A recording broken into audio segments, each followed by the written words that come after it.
Support comes from UT's Lady Bird Johnson Wildflower Center, featuring miles of trails and nearly 900 native plant species. More about the official Botanic Garden of Texas at wildflower.org.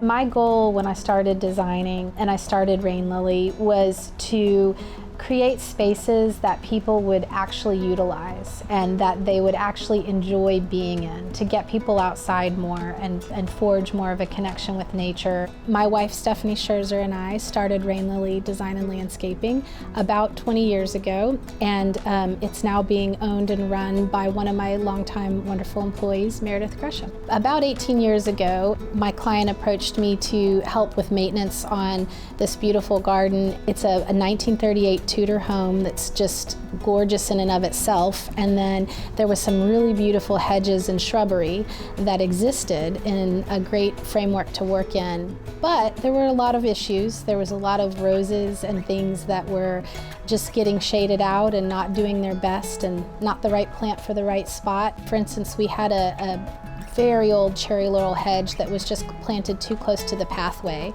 And after being pruned like crazy for many years, it had to be replaced. We had better plant placement with that by moving it a little further away from the pathway, and we chose a bay laurel hedge instead, which the bumblebees have just gone crazy for. So over the last 18 years, we've just really cultivated what worked and taken out what wasn't working, experimented, and then dealt with everything Mother Nature gave us. This garden has some formal bones, but I would call it casual formal because it's still got a loose, laid back, maybe kind of Austin style. You know, this garden has such beautiful walkways and alleys, and we used Will Fleming to increase the drama of the entrance. So pea gravel I just think is a really versatile material. It has a very old world kind of European look, which I think really works well with the Tudor house. And I also love it just from an environmental standpoint because it's not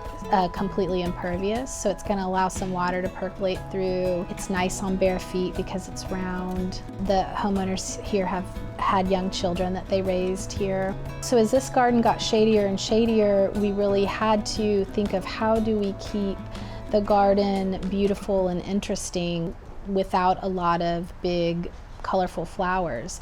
And so we focused a lot on textures. I really love the Ming fern for texture in the shade. There's also another asparagus fern called plumosa, and that I've also used in the garden, and both of them weathered the severe cold like champs. And then for pops of color, we've used things like purple oxalis. We've used a hardy red amaryllis that I just love because of course, the big red blooms are gorgeous, but then there's also some purple kind of veins on the leaves that really are beautiful. And then we've also really added some seasonal pops of color with things like the American Beautyberry and those gorgeous purple berries in the fall, and then our oak leaf hydrangeas, which give us 2 seasons of color. They've got the beautiful white blooms in the spring, and then the gorgeous crimson and orange fall color. Then of course we've just got our wonderful structure with our Burford hollies, our boxwoods, our bay laurels. This garden also has a lot of palms in it. The Mediterranean fan palms did not do so well in the freeze. We've had kind of mixed results with those coming back, but the Sabal minor palms have just really done well, as have the windmill palms. And then as far as the hardscaping, there was a lot of existing beautiful old stonework, stone walls, stone steps and patios, and we didn't want anything we did to stand out. So we actually went to our stone yard and found stones that were cast off from other jobs that had weathered and mossed a little bit. And then there's a beautiful area that the pathway leads towards that used to be a vegetable garden. And it got too shady over time, like most of this garden as these trees have grown. So we decided to make that into more of like a place for the owner to put a sculpture or a bench or something like that. We were able to save some of the plants from it though, and so we've got a beautiful mature lemongrass that we were able to move around and keep. That made it through the freeze without any problems. And then we were able to just introduce some fun new plants and maybe experiment a little bit. One of the plants plants that's just one of my favorites is the bush morning glory. It's a native, actually. It comes in both white and kind of a pinky purple, and it just blooms beautifully and has made it through the freeze this year, as has a little bit more of an experimental plant for me, which was the Brugmansia, or angel's trumpet, as it's also known. It's just an elegant plant that has these pendulous blooms that hang down, and it came back like a champ from the freeze without any problems. And then another plant that I've used in this area that I've used throughout the garden is the Ligularia.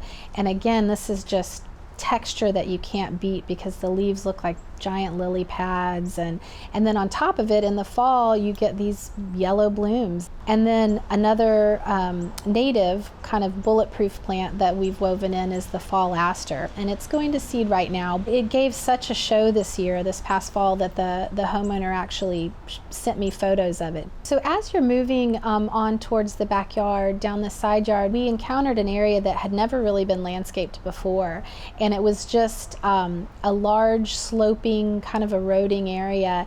And so we wanted to create good flow from the front to the backyard, because there was a beautiful fire pit and stone patio that already existed. We created these gentle stone stairs, again mimicking the existing old stonework, continued our gravel paths around to create that continuity, and continued the feeling of these little openings where our gravel kind of widened a bit, and it gave you a chance to pause and kind of see where you're going. Then we also introduced some other fun shade plants. One that was very new to me, which was a type of red blooming Ruellia called Cajun Fire. And I honestly didn't imagine it would do that well, but it has survived everything Texas has thrown at it. And then we've got toad lily in that area that provides a really nice surprise bloom in the fall with its kind of white leopard spotted